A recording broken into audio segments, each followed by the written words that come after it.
Hi, నేను మీ రాజేష్. ఎన్నికల రోజున వల్లభనేని వంశీని ప్రజలు ఎలా తిప్పికొట్టారు, ఎట్లా తరిమి కొట్టారో మనం చూసాం. దాని తర్వాత ఆయన అమెరికా వెళ్ళిపోయారు. అమెరికాలో ఇప్పుడు రాజకీయ భవిష్యత్తు కోసం అడుగులేస్తున్నారు. అక్కడ ఉండి ఎట్లా వెళ్దాం, ఏం చేద్దాం, ఎట్లా ఉంటుంది, అసలు ఏంటి, అసలు ఏం జరుగుతుంది, వల్లభనేని వంశీ పరిస్థితి ఏంటి, ఆయన రాజకీయాల్లో మళ్ళీ రీఎంట్రీ, అమెరికా నుంచి వచ్చి రీఎంట్రీ అవుతారా అనే దానిపై పూర్తి విశ్లేషణ మనతో సిఎస్ రావు గారు ఉన్నారు. నమస్తే సిఎస్ రావు గారు. నమస్తే. ఎలక్షన్ రోజున వంశీని ఏ రకంగా ప్రజలు తిప్పికొట్టారో చూసాం. ఆయన దాని తర్వాత అమెరికా వెళ్ళిపోయారు. వాళ్ళు పర్మనెంట్గా రారని కూడా అనుకుంటున్నారు.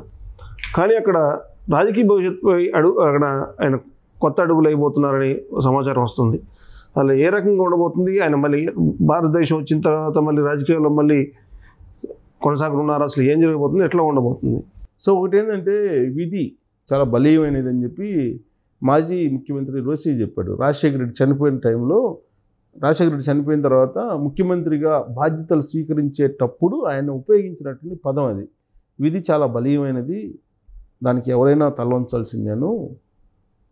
ఇలాంటి పరిస్థితుల్లో నేను ముఖ్యమంత్రిగా బాధ్యతలు స్వీకరించడం అనేది బాధ అయినప్పటికీ విధికి నేను తల వంచాల్సిందేను, విధి అలా చెప్తే అలా మాట వినాల్సిందేనని చెప్పి ఆయన ముఖ్యమంత్రిగా సంతకం చేసి విధులు చేపట్టారు.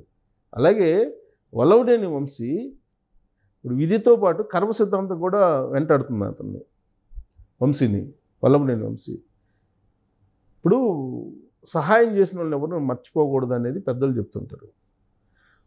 వల్లభనేని వంశీ వచ్చిందే తెలుగుదేశం పార్టీ నుంచి. అసలు ఎమ్మెల్యే స్థాయి వ్యక్తులు కాదు వల్లభనేని వంశీ కానీ కొడాలి నాని కానీ. మామూలుగా అయితే తెలుగుదేశం పార్టీ వాళ్ళకి ఒక ప్లాట్ఫామ్ ఇచ్చారు. తెలుగుదేశం పార్టీ, అది కూడా చంద్రబాబు నాయుడే కదా బీఫారాలు ఇచ్చి వాళ్ళని ఎలక్షన్లో ఇద్దరిని ఎలక్షన్లో రాజకీయాల్లో తీసుకొచ్చింది చంద్రబాబు నాయుడు. సరే, ఆ జూనియర్ ఎన్టీఆర్ చెప్పు ఉండొచ్చు, కారణాలు ఏమైనా ఉండొచ్చు. కానీ వల్లభనేని వంశీ చేసింది ఏంటి? వల్లభనేని వంశీ యాక్చువల్గా విజయవాడ ఎంపీగా పోటీ చేసి ఓడిపోయారు. అయినప్పటికీ ఆయన గన్నవరం ఎమ్మెల్యేగా ఇచ్చారు. గన్నవరం ఎమ్మెల్యేగా 2 సార్లు గెలిచాడు తెలుగుదేశం పార్టీ నుంచి. తెలుగుదేశం పార్టీలో ఉంటూ వైఎస్ఆర్ కాంగ్రెస్ పార్టీ పంచం చేరాడు. సరే, చేరారు. ఆయన ఏ స్థాయిలో విమర్శలు చేశారు చంద్రబాబు నాయుడు మీద, లోకేష్ మీద.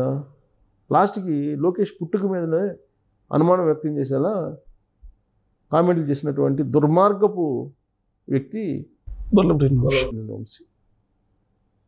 పురంధరేశ్వరి శీలాన్ని శంకిస్తూ ఆయన అసెంబ్లీలో మాట్లాడినటువంటి, అసెంబ్లీ బయట మాట్లాడినటువంటి మాటలు, దానికి శిక్ష ఏ స్థాయిలో ఉండాలి? మామూలుగా మనం ఒకలా క్షమించినా కానీ ఆ ఎవరైతే ఆయన ఎవరి గురించి అయితే అన్నారో వాళ్ళు క్షమించవచ్చు. కానీ ప్రకృతి క్షమిస్తుందా? ప్రకృతి క్షమించదు. కర్మ సిద్ధాంతం అనేది ఒకటి ఉంటుందని చెప్పి ఆధ్యాత్మికవేత్తలు చెప్తూ ఉంటారు. అదైతే ఊరుకున్నది కదా. ఇప్పుడు అదే పరిస్థితి వచ్చింది. వల్లభనేని వంశీ ఇవాళ అసలు గన్నవరంలోకి ఎంటర్ కావాలన్నా పర్లేదా అనేటువంటి పరిస్థితి. గన్నవరం నుంచి పరారయ్యారని చెప్పచ్చు ఒక రకంగా చెప్పాలంటే. పోలింగ్ ముందే ఆయనకి తెలుసు ఓటమి. నామినేషన్ రోజు ఏ విధంగా వెహికల్ మీద ఒంటరిగా వెళ్ళాడో తెలుసు. నామినేషన్ వేయడానికి జనరల్గా అనుచరులతోటి హంగామాతోటి వెళ్తారు. నామినేషన్ రోజు సింగిల్గా ఆయన వెహికల్లో వెళ్తున్నటువంటి ఫోటో వైరల్ అయినటువంటి సంఘటన మనం చూసాం. అంటే నామినేషన్ రోజు అతను ఓటమి కన్ఫర్మ్ అయిపోయింది, ఫైనల్ అయిపోయింది. సో అక్కడ ఇప్పుడు గన్నవరంలో ఉండాలన్నా, ఒకవేళ ఉంటే లోకేష్ ఊరుకుంటాడా? అధికారంలోకి తెలుగుదేశం పార్టీ రాబోతుంది. వచ్చిన తర్వాత లోకేష్ చేతగానితనంగా ఉంటారా? అంత పెద్ద ఎత్తున విమర్శించిన తర్వాత. సో ఆయన కూడా మనిషే కదా, ఆయనకు కూడా కొంచెం కోపము ఉంటుంది కదా.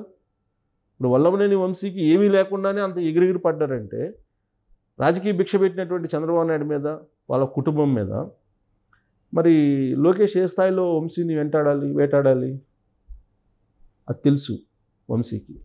అందుకే వంశీ అమెరికా నుంచి రావాలన్నా ఆంధ్రప్రదేశ్కి, లేదా అమెరికాలోనే ఉండాలనేది ఆలోచించుకుంటూ ఏదో రకంగా మళ్ళీ ఆంధ్రప్రదేశ్కి రావాలంటే బీజేపీ కండవ కప్పుకుంటే సెక్యూరిటీ ఉంటుంది, రక్షణ ఉంటుంది అనేటువంటి ఆలోచనతోటి బీజేపీలో చేరడానికి ఆయన అమెరికాలో ఉండేటువంటి కొంతమంది ఎన్ఆర్ఐలతో కలిసి సంప్రదింపులు జరుపుతున్నారు అనేటువంటిది ఒకటి వినిపిస్తుంది. అయితే అమెరికాలో ఉండేటువంటి ఎన్ఆర్ఐలు ఎవరైతే ఉన్నారో ఆయనకి పూర్వ పరిచయస్తులు వాళ్ళందరూ కూడా తెలుగుదేశం పార్టీ అభిమానులు, చంద్రబాబు నాయుడు అభిమానులు కాబట్టి వాళ్ళు కూడా ఈయనకి సహకారం అందించట్లేదు ఇప్పుడు అనేది చెప్తున్నారు. ఎందుకంటే ఈయన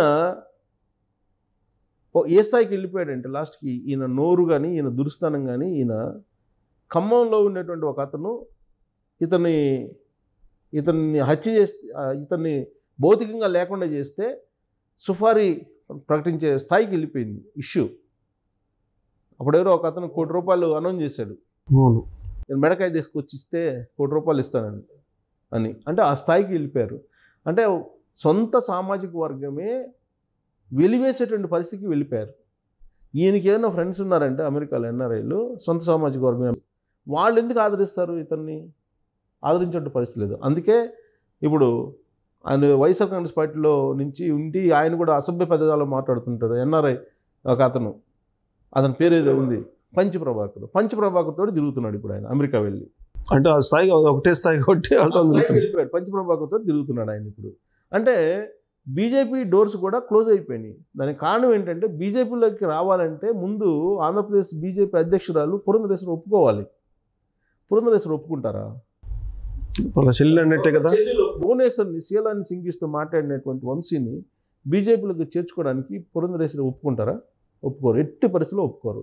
కాబట్టి బీజేపీ డోర్స్ కంప్లీట్గా క్లోజ్ అయిపోయినాయి వంశీకి. వల్లభనేని వంశీకి సమస్య లేదు బీజేపీలో తీసుకోవడం అనేది. ఇంకెక్కడ ఉంటుంది ప్రత్యామ్నాయం? ఎక్కడుంది? ఎక్కడా లేదు రాజకీయంగా. ఉంటే కేఏపాల్ దగ్గరికి పోవాలి. ఇంకా కేఏపాల్ కూడా తీసుకోడేమో. ఉంటే జగన్మోహన్ రెడ్డి పంచన ఉండాలి, లేదా అమెరికాలో ఉండాలి. అందుకే ఆయన ఏదో EB-5 ఏదో సంథింగ్ ఒక వీసా తీసుకొని, బిజినెస్ వీసా EB-5 ఆ వీసా తీసుకొని పర్మనెంట్ సెటిల్మెంట్ కోసం పర్మనెంట్గా అక్కడ వ్యాపారం పెట్టుకోవడానికి ప్లాన్ చేసుకుంటున్నాడు. మళ్ళీ ఆంధ్రప్రదేశ్ వస్తే ఏమవుతుందో తెలుసు కాబట్టి ఆయన అక్కడే అమెరికాలోనే ఉండిపోవాలి అనేటువంటి ఆలోచన చేస్తున్నారు అనేది లేటెస్ట్గా వస్తున్నటువంటి న్యూస్. ఇప్పుడు జూన్ 4వ తారీఖున కౌంటింగ్ కూడా వస్తాడా అనేది డౌట్. కౌంటింగ్ కూడా వచ్చే పరిస్థితులు కనిపించట్లా. కౌంటింగ్ వచ్చినా ఉపయోగం లేదు. వార్ వన్ సైడ్ కళ్ళెదురు కనపడుతుంది. అలాంటప్పుడు ఆయన కౌంటింగ్కైనా వస్తాడా అని అంటే బహుశా కౌంటింగ్ కూడా రాకపోవచ్చు అని చెప్పి అంటున్నారు. సో ఆల్రెడీ దుకాణం సర్దేశాడు. అమెరికాలో దుకాణం పెట్టుకోవడానికి పంచప్రభాకర్ లాంటి వాళ్ళతోటి తిరుగుతున్నారు అని అంటున్నారు. సో ఇప్పుడు వంశీ దారి ఏదేంటంటే పంచప్రభాకర్ దారి, అంతకుమించి వేరే దారి లేదు ఇప్పుడు ఆయనకి. ఇదంతా కారణం ఏంటంటే ప్రకృతి, కర్మ సిద్ధాంతం. ఆయన చేసుకున్న దానికి ఆయనే అనుభవించాల్సిందే. కాబట్టి ఆయన రాజకీయాల నుంచి శాశ్వతంగా ఆయన క్లోజ్ అయిపోయినట్టే మనం భావించాలి ప్రస్తుతానికైతే. ఓకే, థ్యాంక్ యూ సిఎస్ రావు గారు.